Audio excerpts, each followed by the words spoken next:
Ladies and gentlemen, boys and girls, welcome back to another Sporting160EN podcast. This is podcast number 53, if I'm not mistaken. Yeah, podcast number 53.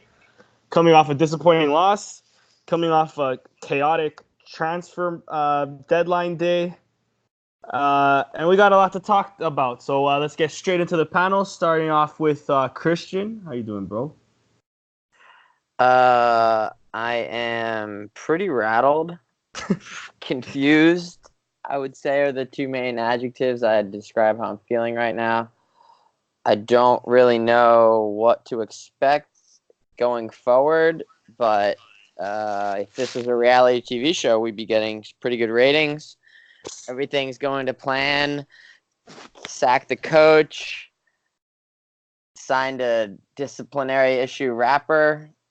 Should be an eventful season. Probably not quality football, but should be eventful. Facts. If we don't have some crazy chants in the stands from these singers that we just signed, I'm disappointed in ourselves. Anyways, also joined by Nando. Nando, how you doing, bro? I am. You know what? I'm not even shocked anymore. Christian just said that he was shocked or surprised. I'm not surprised. I'm not shocked. Hey, exactly according to plan. Hey, it's exactly according to plan. This is what we're used to, guys. This is normal. You know, we played a complete embarrassment against Rio Ave. We'll talk about that in a minute. We lost. Great. We sacked our coach. Fantastic. That's nice. 4 games into the season, mind you. Yeah, and hey, and my favorite part that I can't wait to talk about is we've got all the normal pundits coming out. Otavio Machado, Madre Rodriguez, Fernando Min. Everybody's excited. Hey, man, this is the whole family's here. I can't wait to talk about it. Yeah, and last but not least, also joined by Patrick. Patrick, how you doing, man? I'm good. Yeah, first appearance of the season for me on the podcast. But as you may know, this club that we support has given me a few sleepless nights. So thought I'd join in this one time at 2 a.m. now, almost from the UK. So yeah, lots to talk about though, obviously, and I'm here to give my opinion on things in what is undoubtedly, rightly or wrongly, an interesting time to be a supporter for the club. Yeah, without a doubt. Anyways, let's just jump right into the Rio Ave game where Sporting lost 2-3 at home from 3 penalties awarded to Rio Ave. Our starting 11 was as follows. We had Renan Ribeiro in net, Marcos Cunha, Mathieu, Coates, and Thierry Correa in defense. Doumbia, Wendell, and Bruno Fernandes in the midfield with Vieto, Rafinha, and Luis Felipe up top. With substitutions of Gonzalo Plata towards the 90th minute and Christian Borja in the 80th minute. Christian, I'll start off with you, dude. What were your thoughts on the game? I thought the game was pretty overwhelming or underwhelming overall. Rio Ave really wasn't creating too many chances. They outside of the penalty in the first half, they really didn't create too much of concern for us. We played better in the latter part of the first half. Tied the game up. Had a couple half chances. Scored a second, but Wendell was offside. So I mean, we were clearly the better team in the first half, but the first 20 minutes are pretty poor from both sides. And then in the second half, I thought there were some okay moments as well. It was kind of after we scored the second goal and took the lead about 10 minutes into the second half, we kind of got into a snooze fest again, and it just seemed dangerous because, all a team like that needs is one chance off the counter, and if we're not putting them away with a third goal, we're just leaving the door open for them. So it felt like we were far too comfortable. So the fact that we conceded 2 penalties inside the last 10 minutes, and Acuna hit the post from 4 yards out on an open net, essentially. Just disastrous ending. Coates, overall, you don't really see too many players commit 3 PKs and get sent off in the same game. So that's probably going to go down as one of the worst performances for a Sporting defender this season. And and then shortly after that, front office went into panic mode. I'm sure we'll get into that more specifically. And that was Keizer's last game in charge. So looking back on that as his last game, that is how far the team performance has fallen, and especially since coming off the best game that they've played together all season was last weekend. And I mean, I thought they would carry some of that momentum into this game as well. And they really didn't, and they were kind of back to the Marítimo type of performance, the Benfica type of performance, and for better or for worse, I think that they were kind of looking to replace the coach. They weren't really. They didn't really need, or they didn't really have a time to do it yet. And I just think that this was just convenient timing for them, and they just took advantage of it. But the guy, I mean, he never really had a grasp on the role. I think that he was stopped from doing his job fully.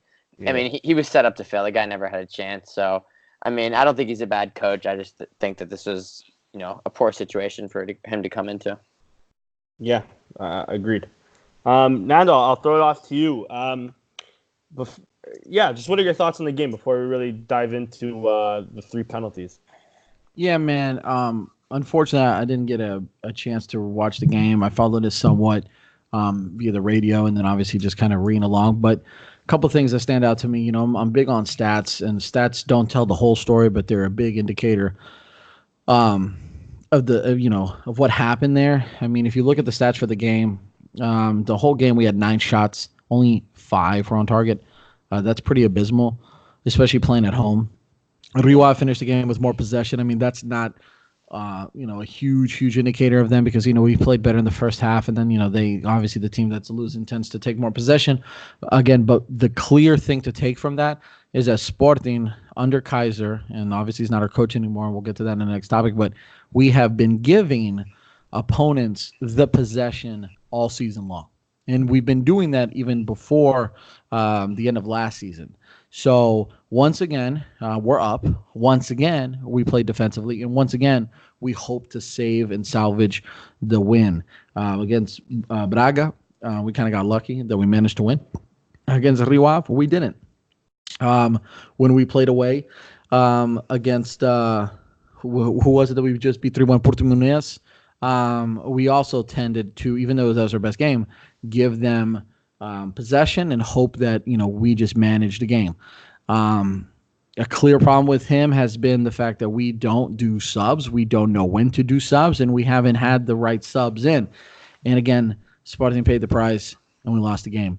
A lot of that, if not all of that, has to do with the coach. So far this season, a lot has been on his decisions. And then, of course, I mean, Kowats had a nightmare kind of game. I don't think the second one was a penalty kick. We'll debate that in a second. But horrible game for him. Once again, Sporting at home, mind you, looking like almost the underdog in a way, or the team that we were going to expect to see, not come out on top. And that's embarrassing. We should have more shots on target. We should have more shots, period. We should have more possession. We should have more passes, more pass accuracy, et cetera, et cetera, et cetera. We don't. And Keizer's out, and we suck. Pisses me off. Yeah. And Patrick, before we get into the penalties, quick thoughts on the game. Well, again, to echo some of the thoughts, it was a game that had its moments. Rio Ave were pressing us quite well, and I think it's something that even goes back to the Jorge Jesus days when William wasn't there. It was something that we really struggled with, was teams pressing against us, and Rio Ave set their traps out quite well throughout phases of the game against us, and caught us out. And when we talk about going to the market and whatever, we still don't have that number 6 like William, or someone a bit more mobile even, that can rescue us in those situations. I don't think Dumbia is quite aware yet in that sort of role, and it showed again against Rio Ave. So credit to Carlos Carvalhal and Rio Ave for spotting that. I mean, it's something that many teams have spotted and have exploited over recent months. Anyway, but there were still good moments in that game where it looked like Sporting might win, and we were winning at one stage, even towards the end. As we find ourselves 3-2 down via the fortune of 3 penalties from Rio Ave. Even at 3-2 down, we could have made it 3-3 and maybe salvaged the point. But at the end of it all, I think the writing was already on the wall. I don't know about you guys, but to me, there's a sense of of giving up from the players, and I think that feeling was very present. When Benfica ran all over us in the Super Cup. And gradually, I think it's just that feeling is just lingering in the squad, and I don't know whether that's something personal directed from the players mentally towards Keizer or just the club in general. We'll see, but I think this squad mentally, I think it's mentally affected. Kaiser's tried to paper over the cracks and prevent it from imploding in his hands somewhat, and I think that's why he's probably gone so defensive in certain cases, because he simply doesn't trust the team to play like a big team like Sporting is.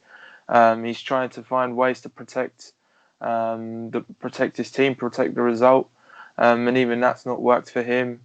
And it's just another episode really of a disjointed squad, a squad without a clear plan and a clear path. When we look at our rivals, Benfica and Porto, the teams that aren't perfect by any means, but they've got a clear plan and they go out there every week and play like a big club that they are. And I don't think Sporting can say that about themselves. And when that happens, there's results like the other days. Yeah, agreed. All right, let's jump into the penalty shouts. First and foremost, I think we all agree on the sentiment. Though some penalties are controversial, I think Sporting were sort of what's the word I'm looking for? The culprits of their own demise, if you will. They sort of, like we said, Quach still put himself in those positions to even have them reviewed by VAR. Now, whether the referee went to go review them or not, that's a different story, whether they should have been called a penalty or not. The fact was, Rio Ave's defense 3 times, still broke through our low block, or our high block, I should say. So they still put themselves in that position. But I think we all agree that whether it's controversial or not, the referee wasn't entirely responsible for our loss this weekend. Agreed? I'd agree, yeah. Right? Yeah. All right, cool. Let me screen share here. You guys see, right? So here's the first penalty. Just have it constantly playing for even the people at home to see. What are your guys' thoughts? Do you think it was a penalty or no? Christian, I'll start off with you. Yeah, you can't really see from this angle, but I think that this one was penalty. There's a slight touch, and I don't know if this will show a different angle, but there's really not enough for him to overturn it, at least. Yeah, agreed. How about Nando, Patrick? Would you guys agree that this one is undisputably a penalty? Yeah. Penalty. Yeah, I would agree as well. For me, it's a penalty. Yeah, when you go down in the box, you're sort of asking for trouble, and that's what we got out of it. Agreed. Let me get the second one to load up. Sorry, I should have had this ready, guys. Here's a second penalty. I'll show you guys a different angle from it in a bit, but just from that there, my computer is having a meltdown here. Just from that there, what do you guys think? Enough contact for a penalty? Not at all. He trips on himself, man. Yeah? Let me see if there's another. Yeah, it just shows the penalty here. Unless there's another angle, but off of that angle I'll show you the other angle. That back foot just like clips. Yeah, there is another angle which I saw in which I believe it's Coates's left knee. Yeah. goes into Taremi's. You talk about that back left foot? Yeah, so I think it was Coates' left knee sort of clips the lower leg of Taremi, and that's what brings him down. Initially, I thought it was just the tug or something like that, but it was actually Coates' left knee. And I mean, it is minimal contact, but I don't know if in that situation it's enough to bring him down. But that's what the referee said. Yeah, that's the angle. Yeah, Well, so that's there very is hard to tell. But mind you, this isn't what I was saying kind of off camera. This is an angle that not even VAR had at the time. So, I mean, in my opinion, VAR got it right. The referee got it right. But for him not to even see this image, how for could him he to only see if you got to this base it off image, of what you see. Based off this image, Yeah. don't understand why he calls that a penalty. Based off the other image, I agree. He got it right.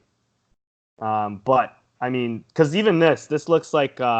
just at first, I was looking. You see how his hand? Yeah, exactly. You see how his hand is on his back. I was first thinking that they called the penalty from there, which is bullshit because there was way more contact on the Rafinha goal. I believe it came from the first half. I could be wrong, but they called that one offside. So for them to then call this one offside, and I mean, not to speak on our rivals, but there was a certain controversy in the. Mind you, it was already 3-0, but. There was a similar play that happened in Braga Benfica that, I mean, if this got called a penalty, which, I mean, again, from this angle, probably deservingly so, I'm surprised that Benfica didn't get one against them as well from a very similar play. But anyways, so what are we? Do we all agree that this one's a penalty as well then? I still am not 100% sold on that, man. I mean, I can see why, but it's hard to tell off of that image.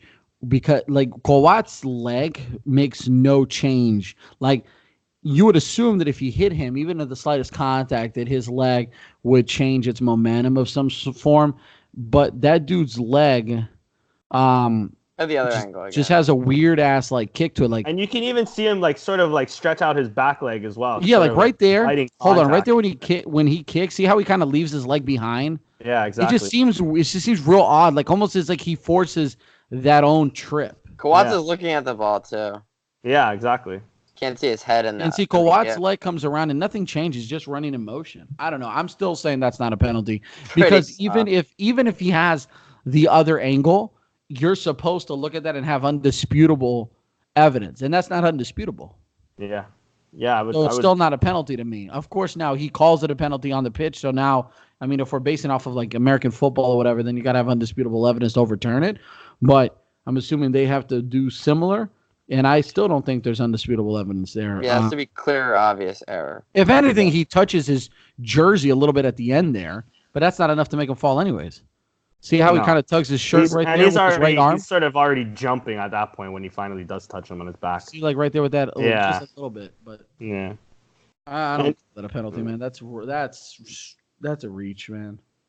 The thing is, too, it's just funny. If you recall last year, there was a similar penalty called on Bas Dost that everybody was up in arms about, but the defender clips his heel, similar to how he clips one. I think I can't remember what was the game, but the defender he's chasing Bas Dost and he clips his heel. Whereas this one, he's sort of running away from Coates where he chips his heel. But I mean, I'm not necessarily mad that this one got called, to be honest.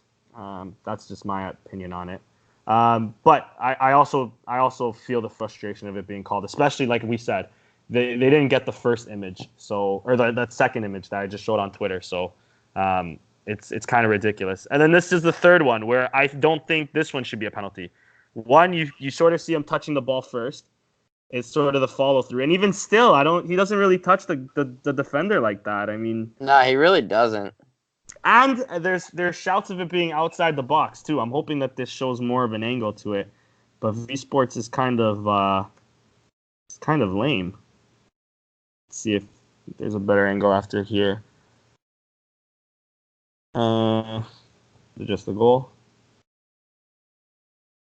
Yeah, I think they break down the clips more on the website. Yeah, okay, I'll have a look at the website then.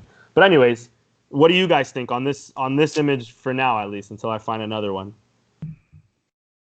Pretty you guys say it's a penalty? Yeah. Pretty soft as well. Yeah. This one I don't see how it's a penalty. He didn't review any of these, by the way. On the basis of the other two, it's pretty much the same thing. I think Coates has fallen for the tackle, and Taremi's been smart enough to buy it and ask the question of the referee.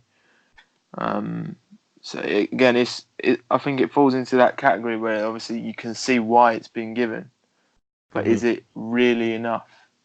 And this case has been enough at 100% of the time, according to the referee.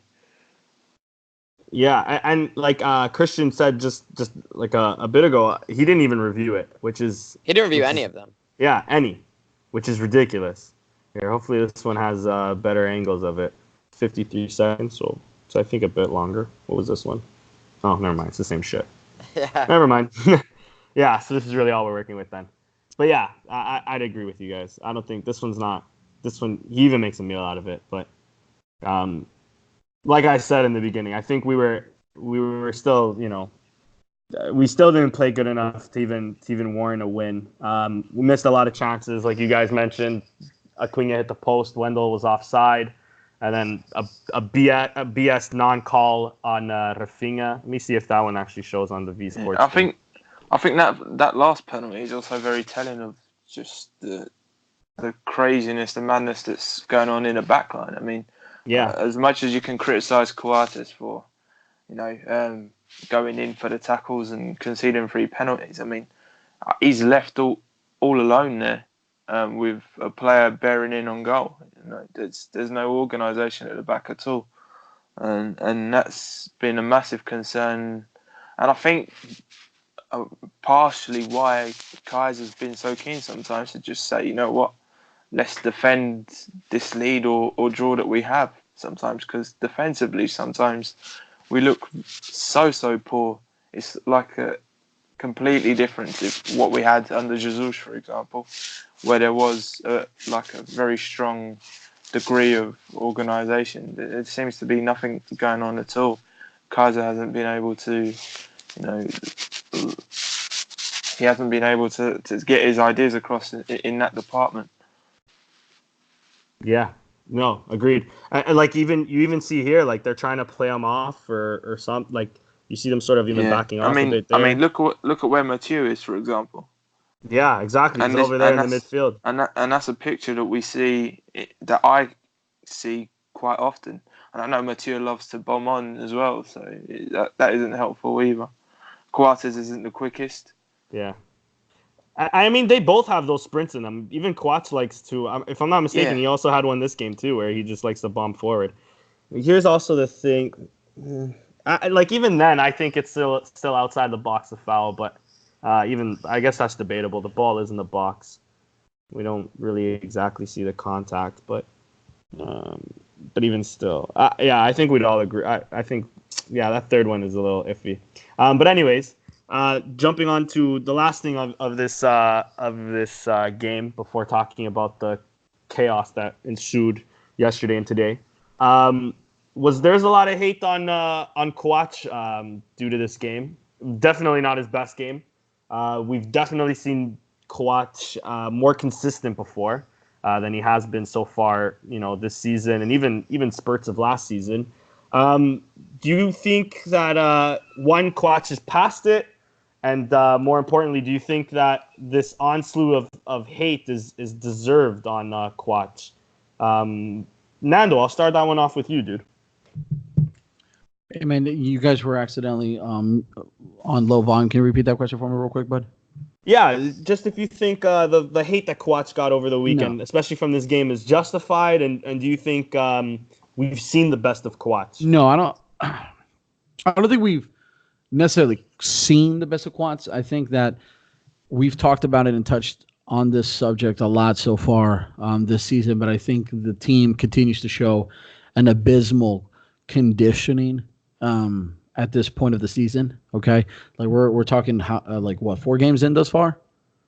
Yeah. So 5 like if you include the Taza, 5 if you include the Supertaza, and we've looked horrendously in shape. Like, I mean, we are tired all the time.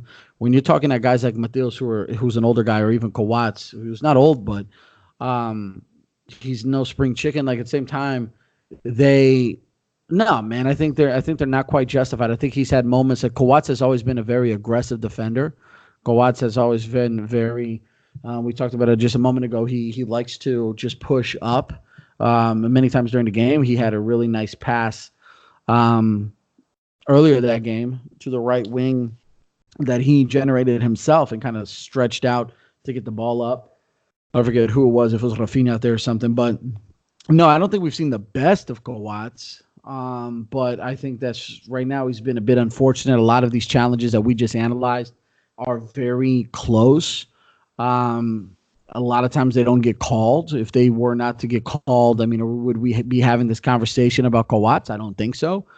I just think that a lot of it has to do, especially with these defenders, is our condition. Our condition is horrible, and I think that has a lot to do with what we're seeing thus far from him and others, especially Mateus, etc. So no, I don't think we've seen the best of him. I think he'll turn it around, hopefully, right?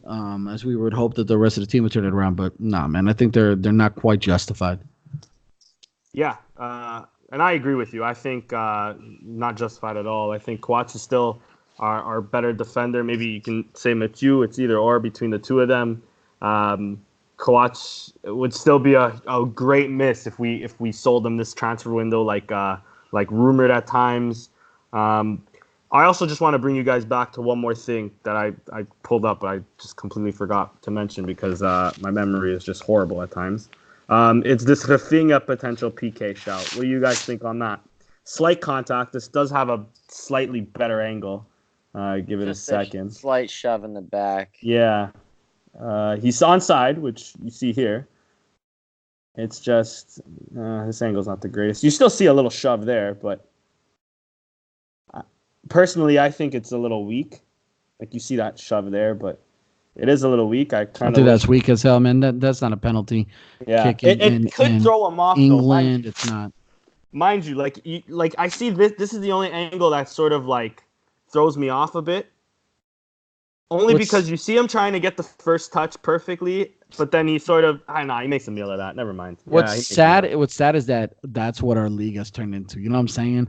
That like we're sitting here analyzing that and going like, could you think he like really, really fell? Or like, yeah, that's what's sad, man. That's not a penalty kick. Like if that was called against Sporting, I'd be like, no. And I personally do not feel like we should have gotten that.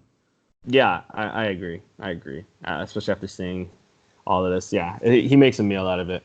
If this was a Benfica player, I'd be talking shit, to be honest. So, yeah, right call, ref, on that one. All right, unless anybody else has anything else to say about this game, let's go into the news going around Sporting. As we know, Marcel Keizer's gone. We'll start off with this before going into the transfer market. Thoughts? I know we sort of mentioned it. I'll say some things. I kind of liked the even in this game, especially in the first half, more so than the second. But I enjoyed, the attempt of attacking football, if you will. I enjoyed the passing through the lines, the sort of moving forward as a unit, especially when things were going well in the very beginning. I really enjoyed, quote unquote, Keizer ball. He showed a lot of promise with playing the kids, but then I think it was Christian that mentioned it earlier. Either it's his worry on keeping his job or his worry on losing. If it was maybe somebody in his ear telling him to do otherwise. We went from a guy who wanted to win 4-3 to a guy that was happy with winning 1-0 or more conservative in his play. We went from a guy who threw in Pedro Marques, Bruno Page, and I believe Miguel Luiz to a guy that wouldn't even think about playing academy players. I don't know where it all went wrong, but I definitely think the dismissal was justified. I think it's a waste. It's a waste of a preseason. It's a waste. yeah, mainly of a preseason. We should have already had something planned. This is, you know, from even what we seen last night from the transfers. This is like just panicking.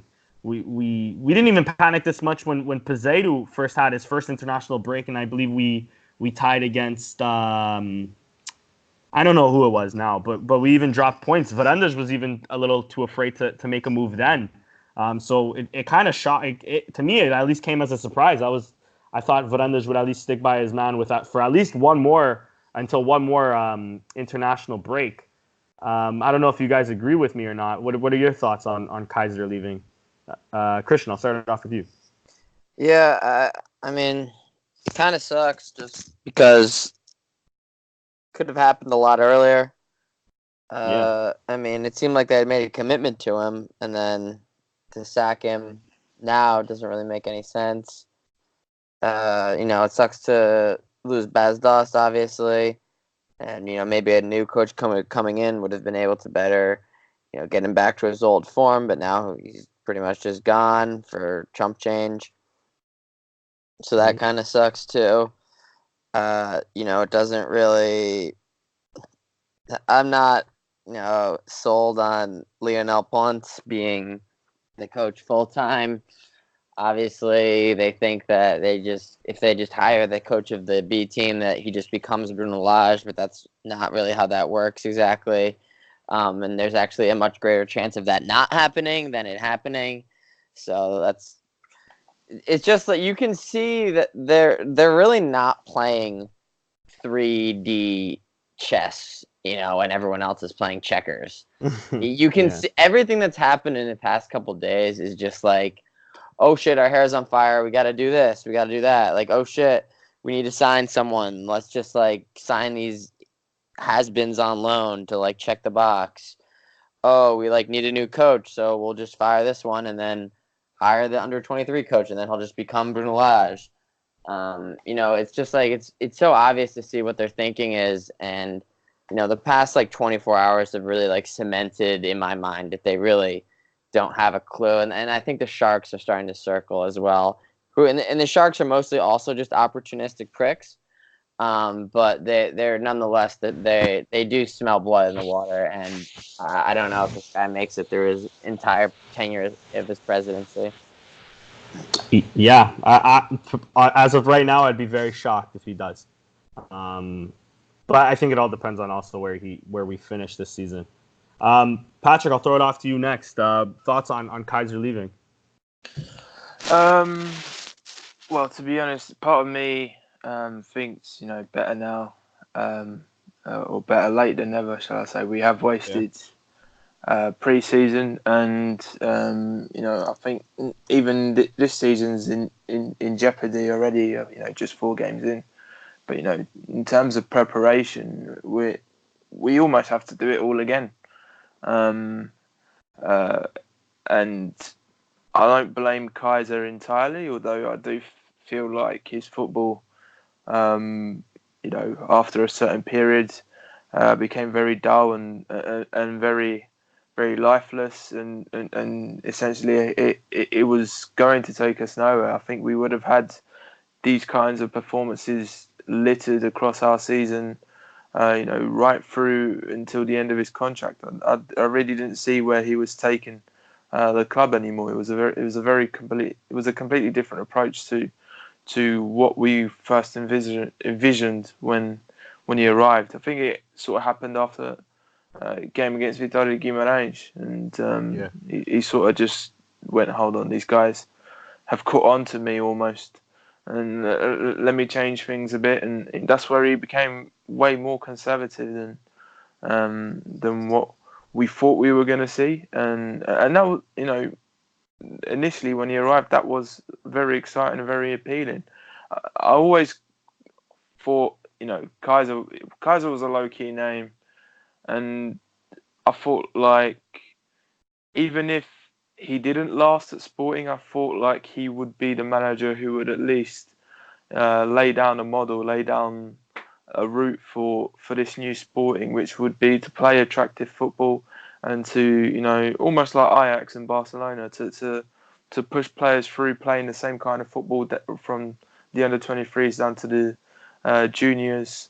And I thought that was the path that Sporting were going to find themselves in. But what we've seen is obviously Keizer firstly moving away from that, but I think there's a complete disconnection between the first team and the under-23s and the players that the manager wants and the players that the board has signed. I think, throughout it all, Keizer was clueless as to what was happening, whether Bastos was staying or going, and what was happening with Bruno Fernandes. And even yesterday, Balassi and Jesse Rodriguez and all those turning up. Vieto was signed, and Keizer, even though he tried to shoehorn him in pre-season, once the season started, he didn't really know how to fit him in because apparently he couldn't play alongside Bruno Fernandes.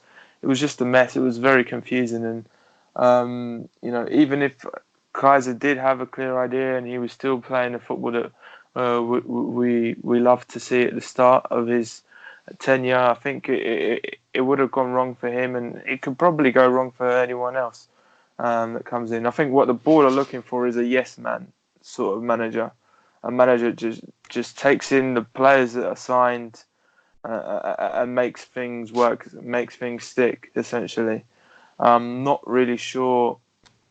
I'm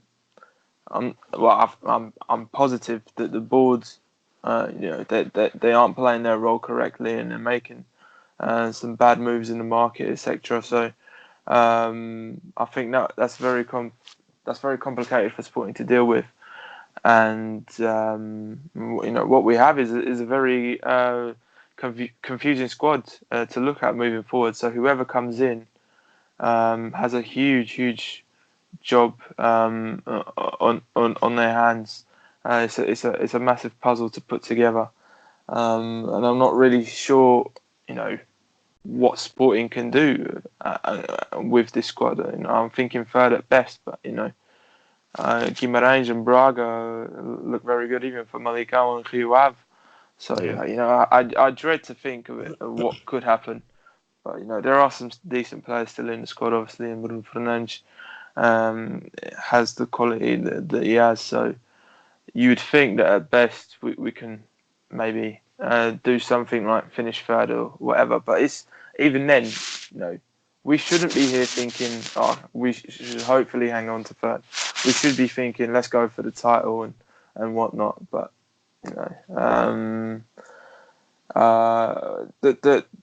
the overriding feeling that I have is that Keizer wasn't quite good enough, but it was sort of set up to fail, given the backing and the planning that the board put in front of him.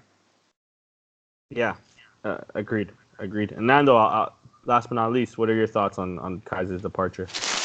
I think it was overdue. I think that we all kind of touched up on it so far.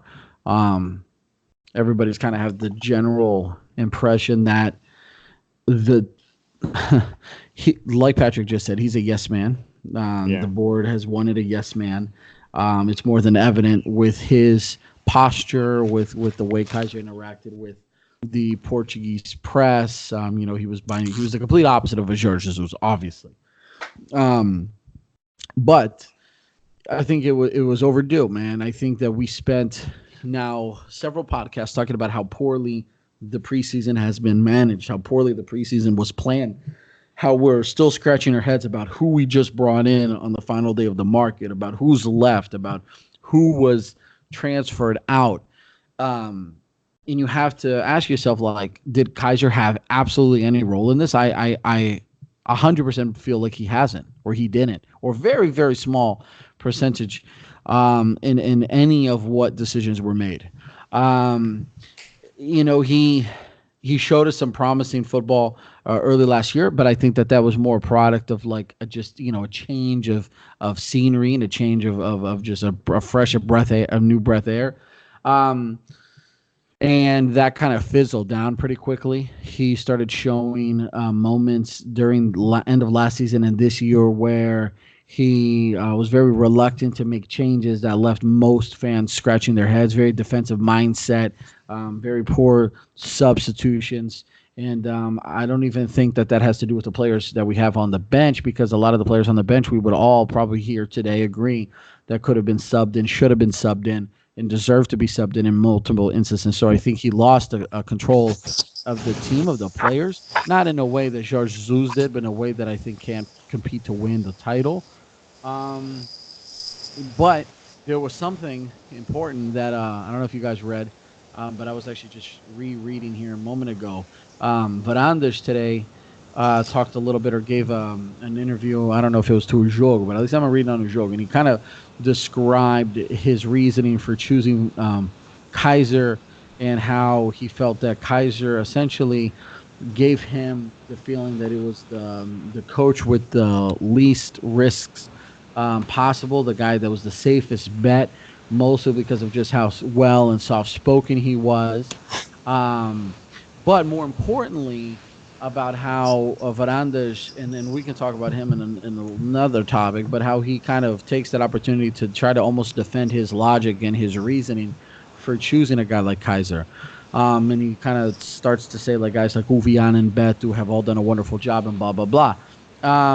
So to me, just reading that interview, seeing the way Keizer and the team have performed thus far, seeing how poorly they've been planned for this season, the to me is just the firing of Keizer is the culmination of an administration that has absolutely no damn idea what they're doing, and a coach that has no damn idea how to do it in a league that's not like the other leagues. Yeah. His style just simply doesn't work here, and it wasn't going to work here, and it wasn't going to work, at least not with a Spartan. We need instant gratification. We need instant results. We cannot, at this point of all these years without winning a title, continue to have. If you're going to come at it with a project, the project has to be clearly defined from the get-go, and it needs to be held to full execution, like almost Jorge Jesus was. Okay, and then we either live with it or we die with it. But Keizer wasn't that and couldn't be that, and therefore he had to take the fall. He had to be the scapegoat for Varandas, unfortunately. But it was deserved. Yeah, and even another thing too is, like, I don't even think he had any. Again, to the yes man point, I don't think he had any true say in incoming or outgoing of players. Like we mentioned earlier, he even said he wasn't even sure whether Bas Dost was leaving or not, or he only heard that Bas Dost was leaving through the news or something like that. There's no way a coach would be okay with the subs. Like I said, or not like I said this earlier to a Porto buddy. Even Sergio Conceição has say in players that he wants at Porto, and Pinto Costa has been there for 35 years or so. He's won the champion. He's won everything at Porto, basically. And even Sergio Conceição has a say. The fact that we brought in a manager that from our understanding, obviously from the outside looking in, it didn't seem like he had any control. Like I think it was Christian I mentioned earlier. Vieto was just there, sort of. Keizer sort of trying to plug him into this 11, playing on the left or whatever. Mind you, it worked one game, but that was one game. I've seen him play on the left in other preseason games, and it looked terrible. And then and now that we'll move on to the transfer, the transfer window. It just straight panic with a bunch of wingers on 2 million on 2 million euro contracts, where we had a guy that was. I don't know if he was Bundesliga Rookie of the Year, but I know he won a bunch of Rookie of the Month awards and won Nürnberg's Rookie of the Month, Rookie of the Year, I should say. We had Matheus Pereira, who's half the price of Blassi or Hesse or Fernando, and he couldn't get a proper shot. I mean, moving on to the transfer window, the thing that frustrates me the most is we didn't even have a backup plan if Bruno Fernandes wasn't to be sold. Like, it was just sort of whatever fell into it. We just happened to sell Thierry for 12 million. We had an offer for 20 from Rennes and decided to take Rafinha. And then it's like, oh shit, well, we got rid of our right wing. Or our right side. Let's try to plug in some holes by getting this guy, and this guy. When earlier on in the transfer window, we loaned out Gelson Dalla with an option to buy. We loan out Matheus Pereira with an option to buy. Um, we have Gonzalo Plata, who barely makes any appearances. Mind you, I think Carlos Mené moving on was the right thing to do, but we also had Carlos Mené on the wing that could have maybe filled in a void. I'm not saying we don't sign one of the three players we signed yesterday, but I'm saying we should have only signed one player. We should have been cognizant that, hey, maybe teams aren't going to buy Bruno Fernandes for the price tag that we want. Maybe let's keep one of these kids around just in case. And then maybe towards the end, if we do sell or if we see that he's not quality enough, maybe then we can sell them or then loan him out or whatever, because there was always going to be a market for him. The selling of Bas Dost, just getting back on Keizer just for a bit longer, was sort of, to me at least, it was that Bas Dost wasn't really suiting in Keizer's system. He wasn't the forward that Keizer wants, so we sell Bas Dost just to get rid of Keizer a week later. It's this panic, this like Christian said, us playing checkers, not chess, or us playing I said it right. Us playing checkers, not chess, just came back to haunt us, and this is remind me of the transfer window where we signed Jeffrin, Bozunov, Pjanic, Boularus from like the Barças, the Chelseas, the Bayern of the world, and we all know how that season finished. So I hope I'm wrong, and I hope Hesse can come in and Bolasie can come in, and this Fernando kid can come in and really prove me wrong and prove us to be some, or prove that there's some quality and help us win something this year. But in my eyes, it's not worth the investment, especially if we're trying to save money. It doesn't make sense to then take on a contract as big as Hesse's is after a guy who hasn't played consistent first-team football over the last 2-3 seasons. Same thing with Bolasie, who suffered an injury, seen his game time significantly diminished, and then spent out last year on loan to Anderlecht and Aston Villa. For us to be paying them so much when we had kids from our academy, when we already had players that we could have used, is ridiculous to me. But anyways, let me pull up the screen the transfer market page here of our arrivals. And guys, tell me your thoughts on our transfer window as a whole, and of course as from last night, the transfer deadline day. Christian, I'll start off with you. Yeah, I mean, overall, to me, I've seen a lot of people complaining about the Jerry Correa deal. I mean, I don't even think that's that bad of a deal. I mean, they basically turned nothing into some money. He'd only played a couple games. Obviously, he still needs to work on his game, get better defensively, marking-wise. One-on-ones, he's actually not bad. Maybe a bit low, but, I mean, 12 million isn't bad. I think that we got 9 mil for Pacini, or 7 mil, and obviously Pacini was a more complete player. So, I mean, who knows? I hope Jerry Correa evolves into a great right back. I mean, Portugal's fairly secure at that position right now, but I mean, maybe. I'm not sure how much game time he'll get. Probably a bit more of a chance now that Pacini went down and is probably out for a while.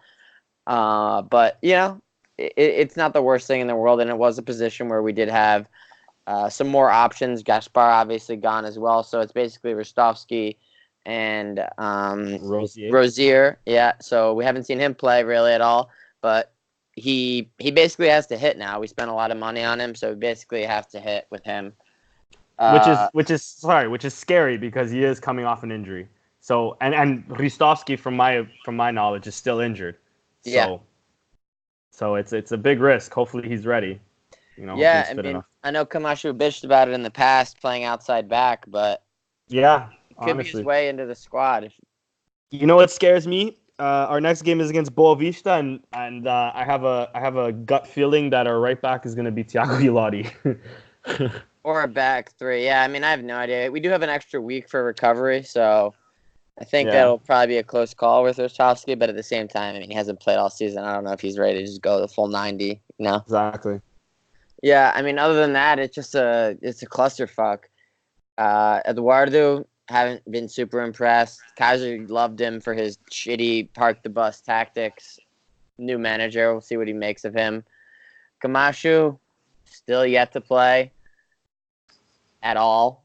Yeah. Interested to see. I mean, he's been on the bench the past couple games, which is at least an improvement, but still yet to play. Same with Plata. Been on the bench recently, hasn't played at all. Vieto, I mean, he was okay the last game. He was really good in the Portimonense game. So, I mean, I have high hopes for him, but expensive. Not sure what to expect from our boys that we got yesterday. Personally, I think that Fernando's probably not going to play too much with the first team. He's probably going to be for the U23s just because he really hasn't established himself in Europe at all unless he turns out to be really good. I mean, he couldn't find a spot in the Shakhtar team at all. So, not really sure what he's coming here to do at all in the first place. And then Hesse and Balassi both suffered serious injuries in the last 3 years. Both have not been the same player since the injuries. Neither of them are really true strikers. So what I could maybe see happening is Sporting playing a 4-4-2 with Bruno Fernandes as a second striker, or maybe Hesse underneath of the Philippe. But we really don't have any options up top other than Pedro Mendes, who's yet to even sit on the bench for the first team, and Luis Philippe, and then just mismatched players playing out of position. I guess you could put Balassi up there, you could put Hesse up there, but they're not, true strikers. Plus, no idea what their form is going to look like anyways. Haven't really performed in any sense of the promise that they once showed, but I guess we'll have to wait and see. But it's a really mishmashed roster of just random players. The theme is kind of massive potential that didn't really pan out fully is kind of a theme throughout the entire roster, with a mix of like young and promising and just players that were already on the team and aging, like Mathieu and Kouat. Renan Ribeiro is 30. I mean, he's no kid. He seems a lot younger than he is, but he's 30. Yeah. So it's totally random. It's like a team compiled in like a Football Manager or like FIFA career mode, where it's just like the chemistry doesn't really matter. It's just like the stats. It's like, oh, he's a 79, so I'll just like plug him in. It doesn't really work like that in the real world. Yeah. So yeah, I mean, I have truly no idea what to expect. Yeah. Let me just quickly, before passing it off to you, Nando, I'll quickly go through our incoming. So we got Rosier, which is our more expensive, I hope I'm saying that right, but was our more expensive transfer, which was 8 million plus Mama Balde to Dijon. We got Vieto, which was 7.5 million for half of his pass. We had Rafael Camacho for 5 million, Eduardo Henrique for 3 million. We got Luis Neto on a free transfer. We have Hesse Rodriguez on loan. I know we have an option to buy, or we do for 7 mil. 7 mil, goddamn. We also got, like we mentioned, Fernando, who we don't have an option to buy. It was a loan, but apparently we have a preferential what's it called? A preferential clause or some shit like that. That will be the first one to be able to make an offer, but. I mean, I don't know how well that'll work, because the Shakhtar, if he performs well, Shakhtar can probably just say no to us first and then say yes to a big money move. So they bought they bought him for like 5-6 mil, so I doubt they'd be willing to sell cheap, especially for anything less. Exactly. And then lastly, we got Yannick Bolasie on loan with a 4 million buyout clause. I read earlier today, and I mean, I guess we can count in Gonçalo Plata, who came in January, but. Let's count him in as he moved up from the U23 to maybe play for the senior team. So yeah, that's our incomings. And our outgoings, we had Rafinha go for 21 million, Thierry Correa go for 12 million, with some bonuses as well, right? I don't know plus the exact details. And bonuses. I think it could be 15. Yeah. We had Bas Dost with 7 mil, and we also kept a percentage of his future sell-on clause or some shit like that. We had Jonathan Silva go for 3 million, Dimitri Duarte go for 3 million, Yuri Medeiros go for 2 million, surprisingly. Salen left on a free, Carlos Menel left on a free. We have a lot of on the Custa Zero squad. Diaby left on a loan, but I think it's a 1 million option to buy or something like that. I could be wrong. It's 4. 4, okay. Matheus Pereira went on loan, but I think it's 10 million to buy as well. 9 or 10, yeah. 9 or 10. Sheik Geralds went on loan that I know of. There was no buy. There was no option to buy. Leonardo Ruiz actually went to Verzing. I think I seen this yesterday or today. Ryan Gauld went to Farense, I believe, on a custa zero. Gelson Dalla went to Antiel. Oh fuck, I hate this one. Antalyaspor on loan with a 3 or 4 million option to buy. Bruno Gaspar went on loan to Olympiacos with an option to buy, and we also got 7 million from Daniel Podence. Petrovic went to Almeida for 2 million, if I'm not mistaken, and then of course the legend that is Jefferson left the club yesterday, mutually terminating his contract, but he has yet to sign with the team. So Nando, I'll pass it off to you, dude. Thoughts on yesterday, and even thoughts on transfer market or the transfer window as a whole? That's garbage. Everything was garbage. Nothing made sense. Nothing made sense, man. Like getting rid of the players we got rid of for the reasons that the media and what we believe is for saving money has put out. The narrative that they've been trying to follow doesn't make sense, man. I'm not like I agree with you guys when you guys mentioned Thierry Correa. Like I'm not mad about that one. I'm not most Sportingistas who don't follow the Camada Jovens would not have known him, and that he came from a nothing, and suddenly he's some kind of 12 million. That's fine. I'm okay with that, honestly. But everything else makes no sense. To get rid of Bas Dost and not get a replacement for him, to get rid of Bas Dost to save money, but bring in a Jazan and pay for his salary because he's not going to be cheap. That's a wash. That makes no sense. I don't know what the fuck's going on. Yeah, it's annoying as hell to think about it, try to justify, but it's so chaotic, man. The team is so backwards. There's no rhyme or reason to it. We were just sitting there talking a moment ago about how we're gonna probably play a 4-4-2 with Bruno Fernandes, being the false forward. Like it's everything's crazy and backwards and nothing makes sense, man. So if I were to give them a letter grade, I would say it was an F. Well, yeah. Yeah. Legit. Like I'm not looking at one single move and I'm like, okay, like makes sense. I'm happy with it. Like that fits that weakness. That's gonna replace that player. Nah, bro, it's crazy. Yeah, what coach is gonna come in and look at this team and be like, man, I can't wait to coach this. Yeah. It's It is insane. Like again, just to quickly before passing it off to Patrick, my biggest thing, especially from yesterday as well, is that it was clear to me we needed another 6. Though I like Doumbia and though I want to give Doumbia a chance to shine, I don't think Eduardo is much of a 6. So to have Doumbia and somebody else would at least leave me a bit more secure. As we mentioned plenty of times just now, we also needed another striker. Maybe Hesse can fit there, or maybe even Vieto can fit there. But as of right now, out-and-out striker, clear striker, in my eyes, we only have one. And then we just signed a bunch of wingers. And sure, we needed it because we got rid of our whole starting right side in Rafinha and Thierry. But I think we also needed a little more. And if we were gonna panic, let's go all out in our panic and get all of the positions we need, not just fill in the void of one. But anyways, Patrick, your thoughts, dude? Yeah, we've had a very bad window in my eyes. Firstly, looking at the departures, I mean, I would say that we got a good fee for Thierry, who's a right back. He's played minimal games for us. In terms of the jump up to professional football, he's very, very raw and very new. He's a player with potential, of course, but if we're looking at things on face value and statistics, 12 million is a good fee for us, which we should get. Rafinha as well, 22 odd million. I think he's a player who had scope to improve this year.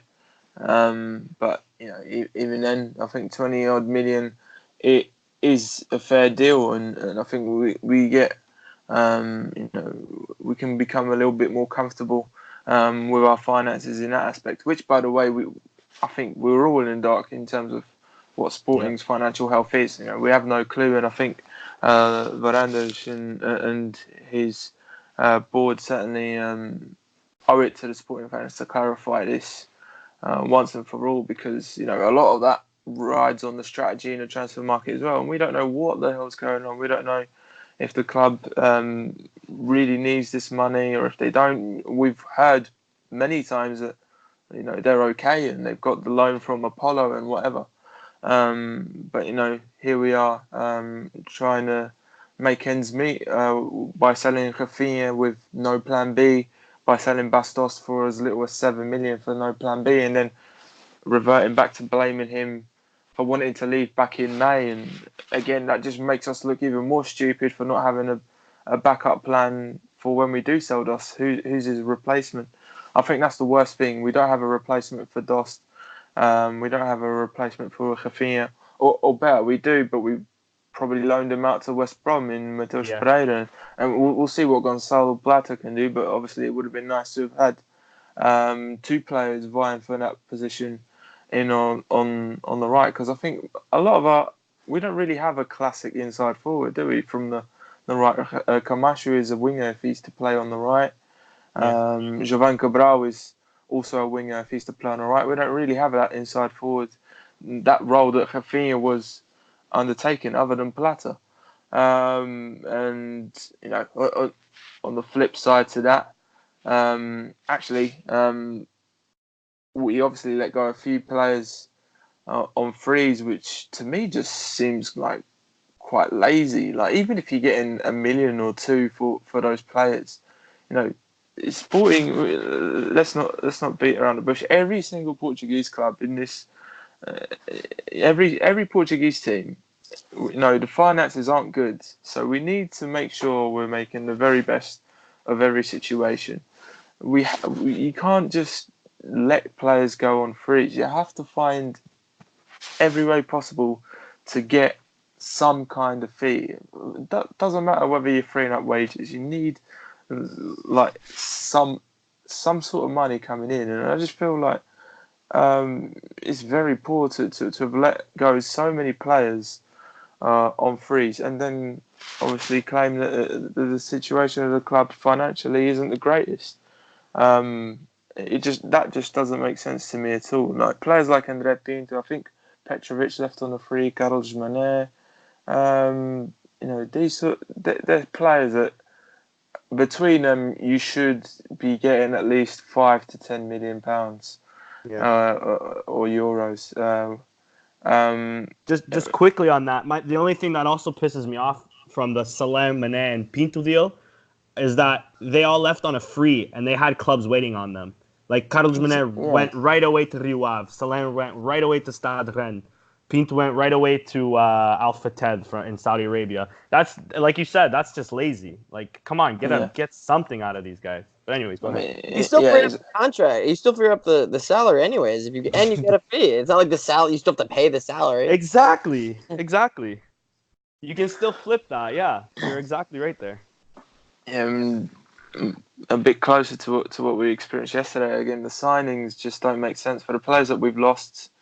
We lost Dost. We don't really have that striker to replace him. I would have hoped, deep down, truly, I would have accepted selling Dost for something around 15 to 20 million. Let's not be ridiculous and sell him for 7.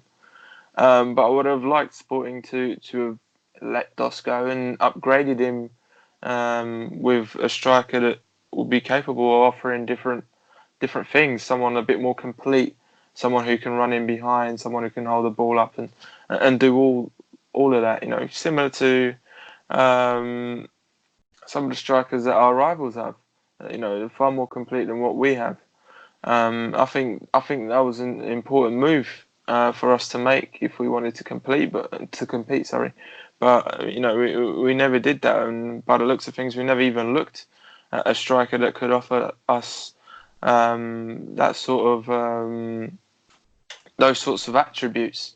And the same goes for a number 6. Again, one player that could have probably played that role is out on loan, and that's Daniel Bragança. And Sporting, that should have been one of the very first things that this the club's hierarchy should have been doing. They should have been looking at a player who's capable of translating this possession-based style that Keizer would have wanted, or that Varandas wants long term for his team. Because if we're talking modern day football, that defensive midfielder is the brain of the whole squad. He's the heartbeat. And what we're looking at is a team like Sporting who doesn't have a brain to its system. As simple as that. And that's why a lot of teams can come up against us and press us off the park, and we have no refuge. We can't get out because we haven't got that player who knows how to set the tempo, who knows how to escape those sorts of traps. We're shoehorning someone like Doumbia in who, with all due respect to him, he's decent technically, but positionally and in terms of managing space, he's not the greatest. He seems like someone who's far better at playing alongside someone in a double pivot. We're even damaging him as a young player almost, because he's collecting bad performance after bad performance in a role that's not meant for him.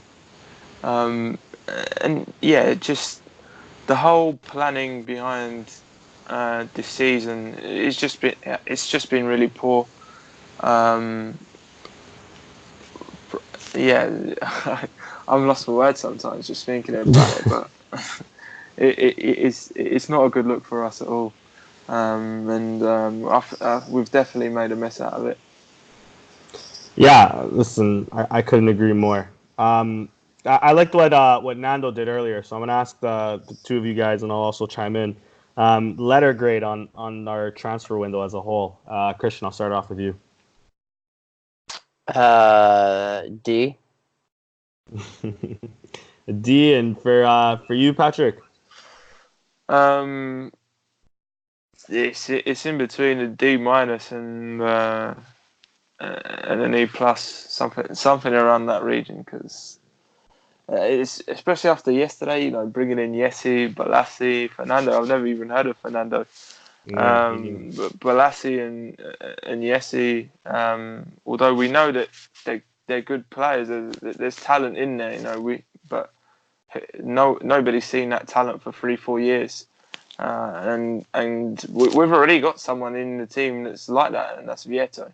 All of a sudden, this new manager that has to come in, as Nando said, who's going to look at that squad and say, yes, I want this challenge? Not many managers out there will fancy their chances. And you got 3 players like Balassi, Yessi, Vieto. You're going to have to reconstruct them, reinvent them, almost. And when the confidence is as low as it is, and the mood is as toxic as it is in the stands, that's going to be so hard to do. You can only really envisage Yessi and Balassi flopping at Sporting, unfortunately. They're just 2 signings that, in my opinion, it's a bit Football Manager like, where you just sign players because you know who they are. You know what I mean? Yeah. That's just what it feels like we've done, and all 3 of them are left wingers as well. Where none of them, sort of tick the boxes of a centre forward, as Chris said a moment ago. We don't really have that option. We don't really have some variety to throw out there beyond the standard centre forward that is Luis Felipe. So it's a very incomplete squad. Heavy loaded in certain positions, and very weak in other areas. It's just a mess, really. I'm curious to see who fancies picking it up, but I wish them good luck as well, because they'll definitely need it. It's a difficult squad to make sense of. Yeah, and I was actually going to bring that up when we were talking about Keizer, but it completely slipped my mind. Patrick, I'll start off with you. There's been a few names. There's only really been one name linked to the Sporting job, but that came from Mark. I forgot the guy's name. It was Girona's ex-boss. But who would you like? Sacristan, wasn't it? There you go. Yeah. That was Who would, ex-Barca manager. And, with some terrible statistics. He had 44 games, 10 wins, some like 13 ties, 21 losses. Was not great. But anyways, who would you like to see as Sporting's next manager, or do you want to give what's his name, Lionel Ponte a chance? Nah, I wouldn't. I'm not someone to get caught up in the Lionel Ponte hype. Someone who I think even Mendes might have played a part in him arriving at Sporting to be under 23 manager, where He did. Yeah. Yeah, exactly. So that's not really a route I want to go down. But not just that, I think a lot of people are comparing him to Bruno Lage already, and that's just not how it works. Yeah. He's done well with the under 23s, but we can't get caught up in it because ourselves, we know that a lot of the players that we've got in the under 23s at the moment, when we talk about Mateus Nunes, Pedro Mendes, Tomás Silva, Joelson Fernandes, even at his young age, these are players that perhaps are too good for the to the Liga Revelação already. So a lot of Lionel Ponce's early success is due to the quality of the players that he has at his disposal at this moment in time. So I'm not really sure about giving him the job. He has his chance to impress as interim manager, but I prefer someone with greater pedigree and a clear philosophy. I think one man that stands out to me is Keizer Setien, who just last season was at Real Betis. Curiously, he's managed Jesse Rodriguez twice in his career, I believe, both at Betis and Las Palmas. So it'd be interesting to see if for a third season running, I believe, Jesse and Setien are reunited. But yeah, I think to me he's a name that jumps out because he's obviously free at the moment. But he's someone who's not afraid to play a particular style. He is someone who we will have to be patient with. We will have to back any manager that comes in. We will have to be patient with because, as we've all alluded to, the squad is a mess. So, in terms of organising it and building up the confidence and just pulling the pieces together to make some sort of picture, it's going to take some time. Which will be tricky. Obviously, Sporting fans aren't known for having much patience at all. So it's whoever takes the job, it's probably a poison chalice. But deep down, I'd like to see someone like Setien because he's I like the expansive brand of football that he promotes, and he does it unapologetically. We all know that when that sort of football works, it's beautiful to see, and some of the very best managers in the world right now play that kind of football. So that's what we all aspire our club to do, is to play good football week in, week out, and achieve things. Hopefully, Setien and Sporting can be a nice link up going into the future. So that's the sort of direction I'd like us to go in. Yeah, agreed. And quickly on Setien, he was the guy that really revolutionized Betis. Betis are a pretty good team today, and it was really because of his work. So yeah, great shout. Christian, who would you like to see? Yeah, just to get into the Lionel Ponce, George Men's connection. Prior to coming to the U23s, Ponce was actually coaching that team that's now bankrupt, but that had entered the agreement with Wolves, FC Jumila, in the third division of Spain. Yeah. That's where David Wang came from. It was basically just a fake club for Wolves to loan players to. And yeah, the fact that he's gotten the job and, the U23s are obviously, much better than all the other teams, the games that I've seen. So yeah, I mean, the thing is if it's not Ponce, it's going to be another George Men's approved manager. It's going to be Marco Silva's other assistant coach or someone like that. I mean, it's not an attractive job to take. This guy, San Cristan, I mean, he's just gotten his club relegated. Now he's linked to the job. There's just like the list of names that are even going to want this job are slim. So it's not an attractive situation or squad to take control of right now. Yeah. And I mean, I personally think that they're probably just going to stick with Ponce. But I mean, there's other coaches in the first division that I'd rather have. I'd rather have Ivo Vieira. I'd rather have Silas. I'd rather have Vitor Oliveira. I literally would rather have like 4 or 5 managers, just from the smaller clubs over Ponce. But I'm not sure what's going to happen. Pepa just took on the Pastreda job. I literally would rather have him. Guy shows some fucking emotion.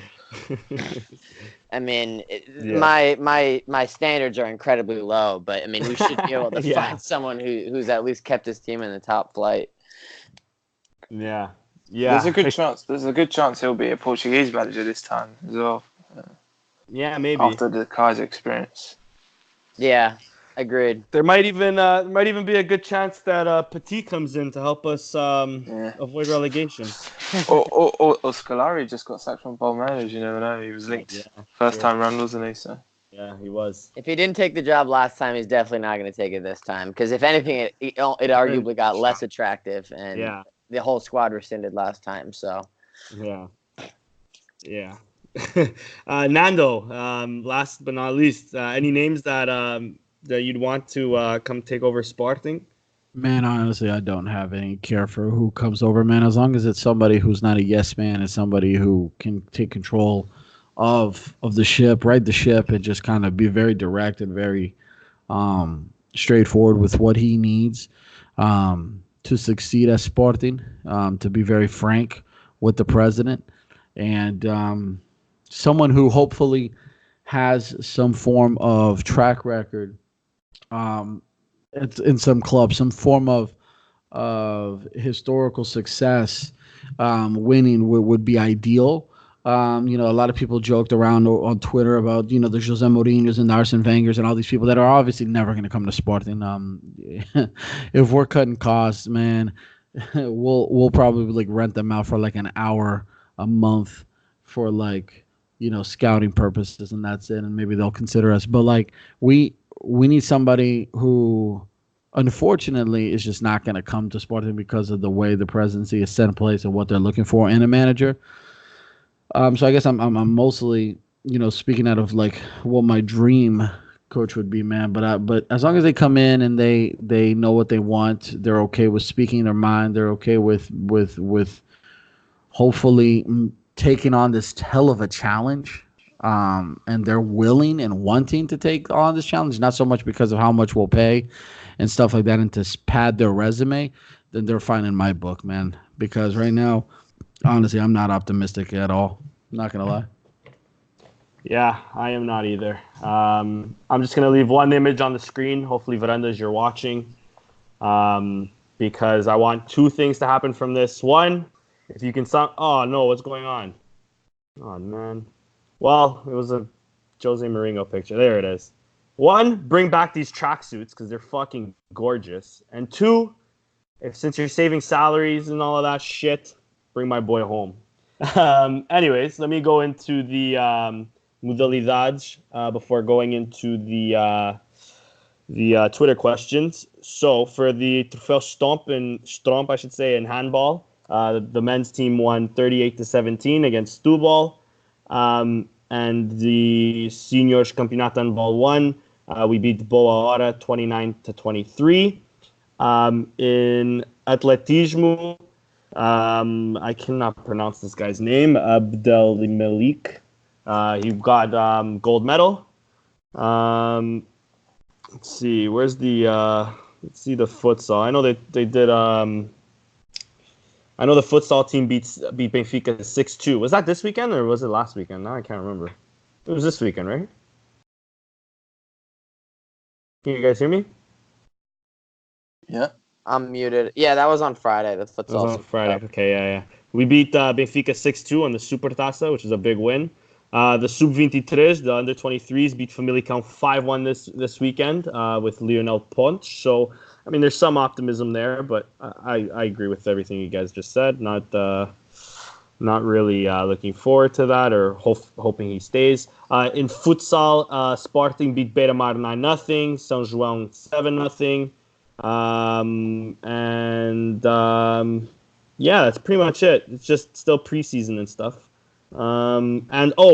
Is it Jorge Fonseca, if I'm not mistaken, the one that he came back from brain surgery or a brain tumor or something like that? Yeah. From brain disease, yeah, and went on to win a gold medal and do a fucking amazing dance when he won that. So shout out to Jorge Fonseca, great feat to overcome. And yeah, that's pretty much modalidades in terms of things that we need to say. The basketball team also did a nice little preview today, which is getting me excited. I don't know about you guys, but yeah. And now we'll move on to Twitter questions. So first question comes in from Joel da Silva, former guest at Joe Leão 07_073. He asks, would you prefer Lionel Ponte to be the permanent coach? And if so, do you think we can see more of our youth players play for us? So we went on the permanent coach aspect, but Christian, I'll throw it off to you. Do you think if he does stay, even if it's for a few weeks, do you think we'll see more youth players coming through the ranks? Not necessarily. I think that there's going to be some pressure to play the dead weight that we just took on, Balassi, Hesse, until it's, Diaby obvious that they're unplayable, which means they have to consistently play for like a year. And then maybe in like April, once we're, in fourth place and it's obvious that they're worthless. And it's been obvious for months that he'll like put Camacho in. But I don't necessarily think just because he's the U23 manager right now that he's going to, rely on those players more. Because, once again, he's in this position because Varandas feels comfortable with him, kind of, telling him what to do behind the scenes. So I don't really think that he's going to, be willing to stray, especially since he probably wants to get the job full time. That's not really the time for, creative thinking. Yeah, agreed. Even though, what's his name now? I know his last name's Nunes. Is it Mateus Nunes? 21-year-old midfielder. He got a place in the. He was inscrito. How do I say that in English? He was registered. There you go. Yeah, exactly. He was registered for the first team. So maybe we'll see him later on in the season. But he played at Estoril last season. Yeah, exactly. So yeah, and he's had quite a great season so far in the U23s right now. So maybe we'll see him later on. Hopefully, at least. Next question, David Claudio asks the same thing. Do you think Lionel Ponte should be our coach or just a temporary solution until we find a better one? So thank you, David. We sort of answered that already. And then also CR28 at Chris Ronaldo28. What is the best way for Sporting and fans going forward now? So Nando, I'll pass that one off to you, dude. What's the best way for Sporting and fans to go forward? I'm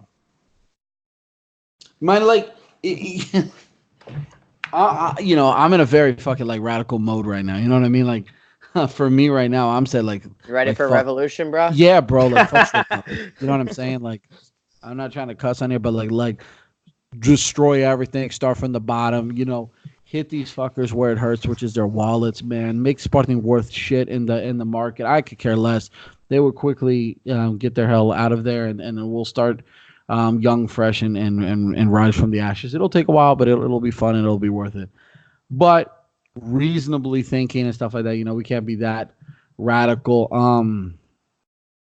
That's tough, man. Like, we need to. Fans need to learn how important it is to be vocal. They need to learn how important it is to be consistent with their ideas and what they want. Not everyone's going to agree. Not everyone is going to be on the same page. However, if you guys go on my Twitter or Bruno's Twitter, um, and read or just watch the videos that just recently we retweeted about some older Sporting generation, the guys who usually have the 20 or more votes, that's the concern. That's the scary truth and reality of what Sporting is and has been. It's that those people with that kind of power are going to continue to dictate our future going forward. And if we're not going to beat them in the voting system, because obviously, unless they croak over and die, we're really shit out of luck. Then we need to start to be vocal. We got to stop going to the games, bro. We got to stop spending money on the team. Hey, man, listen, I can stream games online illegally all the time, and I'll watch my games from home. I mean, yeah, I'm in the U.S., but like, if I'm not giving them my money, and I used to pay month in and month out for being associate, but I do not identify with this administration, I cannot justify giving them my money to help these guys do what they're doing. I just don't agree with it. I don't believe in it. I love my club more than anything, but it's so backwards. It's so scary. And as a club, I'll say this, man. If you go on record and you read all the people that came out today, Ricciardi, Madeira Rodrigues, Otavio Machado, Fernando Mendes, all these guys and some that always show up. Like we said at the beginning of the podcast or even before the podcast started, when they smell blood in the water and they taste it, they come running out to take advantage of the situation. And as long as those people continue to get antenna time, or Sporting presidents of current or future don't put an end and a stop to that, then we'll just continue to be the exact same club year in, year out. It does not matter. We will win a title every once in a blue moon, which happens to be every 18 or 19 years, and that will justify and keep the old fucks content and keep money in their pockets, and we change nothing. Yeah, agreed. This is a club full of opportunists, dude. All right, next question comes in from Casa de Paiva at mpaiva7. He asks, what are your guys' overall thoughts on our deadline deals? Who in particular are you guys most looking forward to? So more on the second question, because we sort of went through what we thought about deadline day deals. But Patrick, who are you most looking forward to seeing? Well, since I don't really have high hopes for Fernando. I think he looks a bit raw, and obviously having been unimpressive at Shakhtar, I'm not sure how many minutes he'll get here at Sporting. His deadline day goes. It's in between Yessi and Bolasie, who, as I said, are good players on paper, but their history as of late has been very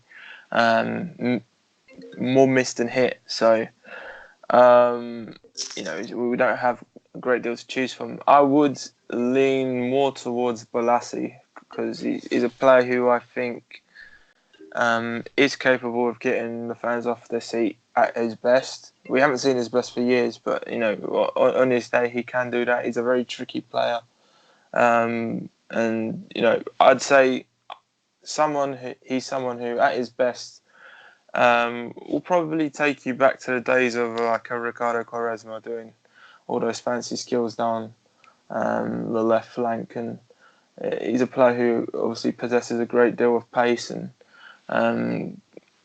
if given the space and if he catches certain fullbacks one-on-one, I think he can destabilise a fair few teams.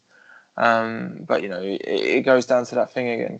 Can we rediscover his form again? I'm not too hopeful that we can, but if we can, I think he's the most exciting player that we've brought in. Yeah, fair enough. And last question goes from Bruno at Bruno SKO23. He asks, how confident do you guys feel with this administration? Is it time for France to step in to do something about what is happening? And of course, our very own Nando stepped in, but he also mentioned I feel what he feels about this administration throughout this podcast, which I echo the same sentiment. But Patrick, I'll pass this one off to you.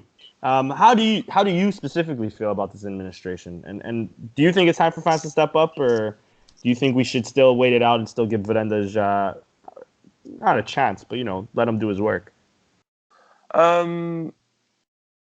I think they're right to voice their concerns, and I'm sure they will. In fact, there was a small group of fans that did today outside other lads. And I think they're right to, because we're coming from an era under Bruno Carvalho, which with all the controversy that he did cause, putting that all to a side, Sporting were very competitive. And before that, we were the complete opposite, and that's very much the direction we're going in again.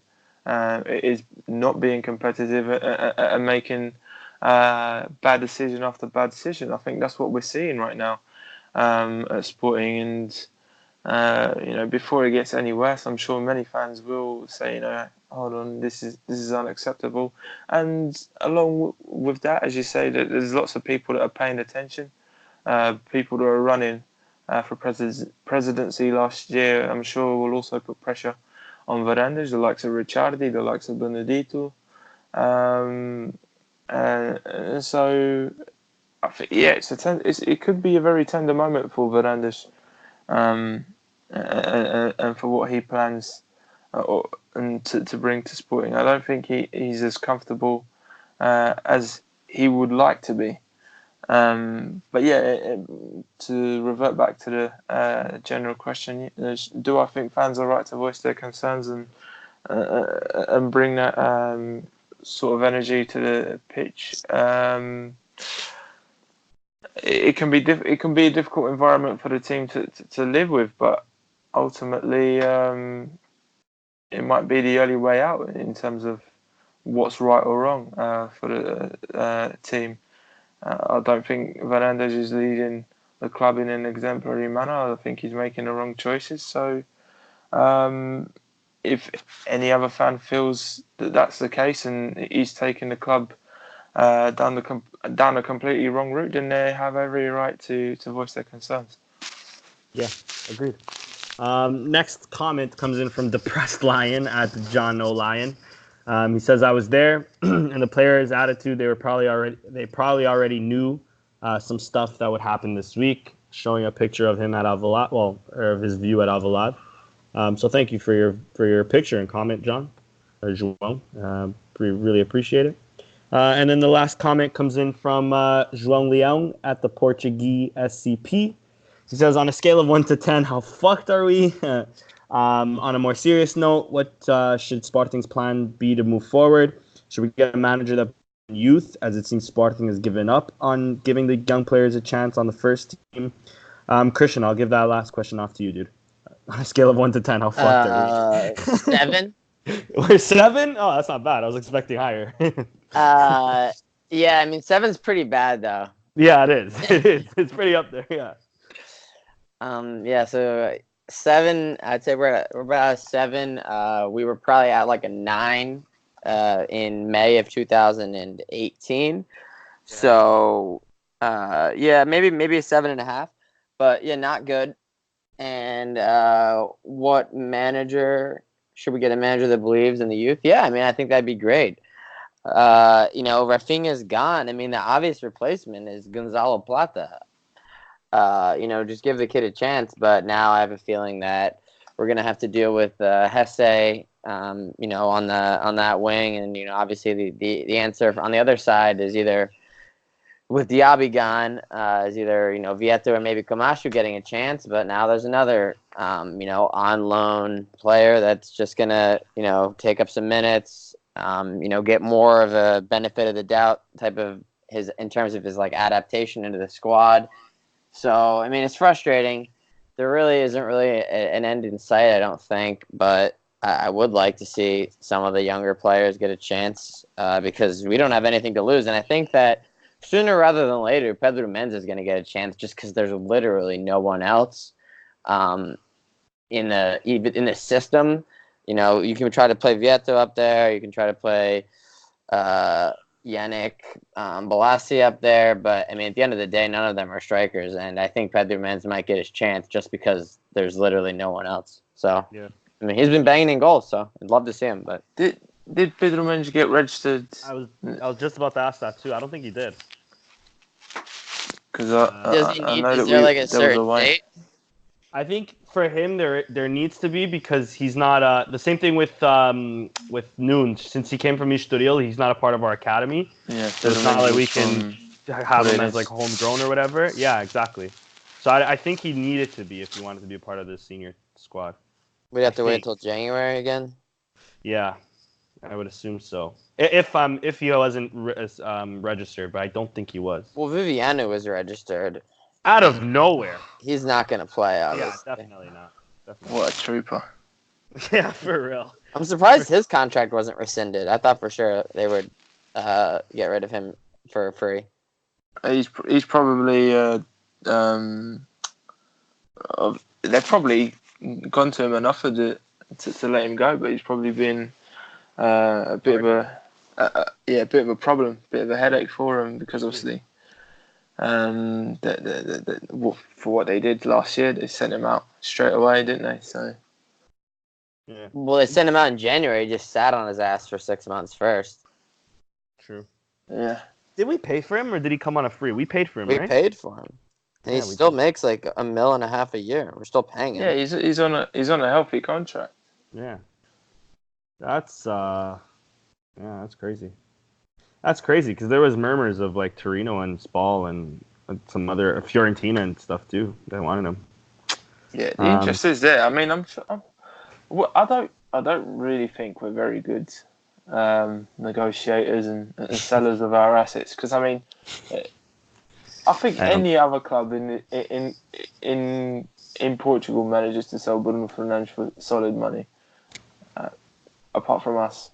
Yeah, I would agree, and I don't think any other club in Portugal would have this many free transfers, like leaving the club. Well, you don't see that ridiculous. Literally anywhere. No, anywhere, nowhere. No club does that. Nowhere. Other countries, no club does that. It's bizarre. And that's including like the Eredivisie and like leagues like our level or below, man. Like this transfer window has been insane for all the wrong reasons. But anyways, guys, I would say let's try to do a preview of the Boa Vista game, but I have no idea what our squad's gonna look like in 2 weeks. So unless you guys want to have a quick snatch at it, any previews or predictions of Boa Vista Sporting before we head on out? Patrick, I'll start with you. It's an away one, isn't it? Yeah, it's away at the best. It's a good squad. Typically they're ahead at of the us. Bessa. Yeah, they're fourth, aren't they? Fourth, yeah. Yeah, typically we don't do too well at the Bessa, if I'm not mistaken. I don't really have many fond memories of going there, at least. So it could be a tricky one for the first game for the new manager, whoever it may be. I'm assuming it'll be Lionel Punch for the time being. I'm gonna go with a 1-1 draw. Fair enough. Christian, how about you, dude? I don't even know what the lineup would look like. Yeah. Not a clue. Kawats is suspended. I'm guessing Neto steps in, but I don't know who plays right back. Maybe it's a back three. I have no idea. Could be Camacho. Could be Camacho, yeah. Could be Lottie. Could be Rosier. Could be Rostovsky. Yeah, I can't tell you who plays that whole right flank, the right back and right wing. I have no idea. Could be Hesse.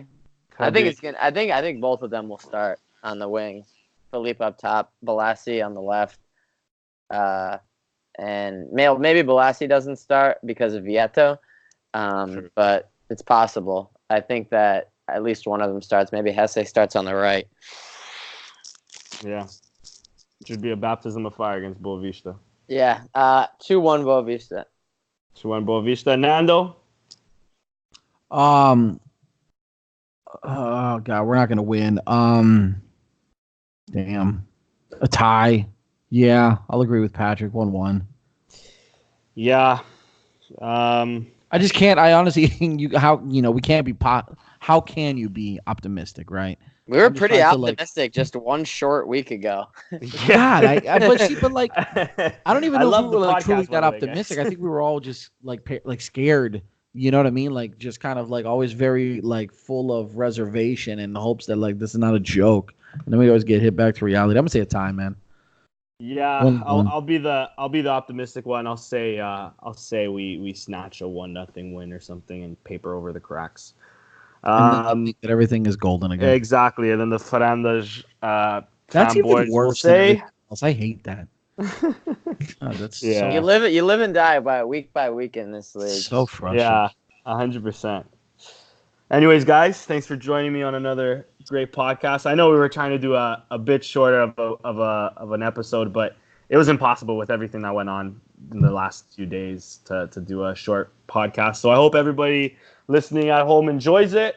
Thank you again, guys, for joining us. Thank you, everybody that left in their messages and comments and tweets on Twitter. Follow us on Twitter at Sporting160_EN. Follow us on Instagram at Sporting160EN. And of course, you're on YouTube and SoundCloud at Sporting160EN. Thank you, guys. Hopefully, by next podcast, we'll still have a Sporting to talk about and we're not in complete flames. And yeah, viva Sporting.